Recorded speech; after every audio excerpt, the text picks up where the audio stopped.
रामनगर घाटकोपर मुंबईतील एका रहिवासी भागात असलेल्या नाल्यावरील पुलाची अवस्था सध्या अतिशय धोकादायक झाली आहे।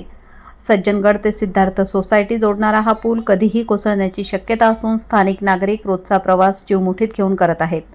रामनगर प्रभाग क्रमांक 123 मधील सज्जनगड आणि सिद्धार्थ सोसायटी यांना जोडणारा हा पूल आता नागरिकांसाठी मृत्यूचा सापळा ठरत आहे। पुलाला मोठे भगदाड पडले असून नाल्याचा काही भागही खचल्याचे स्पष्टपणे दिसत आहे। लहान मुलं, महिला आणि ज्येष्ठ नागरिक यांना दररोज जीवघेण्यात धोका पत्करून याच पुलावरून प्रवास करावा लागत आहे। पावसाळ्यात तर ही स्थिती अधिकच धोकादायक ठरू शकते। या संपूर्ण वृत्ताचा आढावा घेतला आहे घाटकोपर येथून आमचे प्रतिनिधी केतन भोज यांनी। हे गटर जे आहे ना ते बरेच वर्ष झाले असंच पडलेलं आहे आणि हा जो जिना आहे ना आता जाण्यासाठी सुद्धा रस्ता नाही आणि लादीकरण सुद्धा या इलाज झालेलं नाही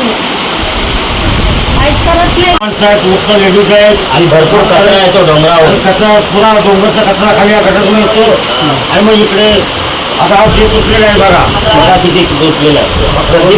उंच माणसाला बोलायचं त्यांना पुढे दाखव माणसाला बोलायचं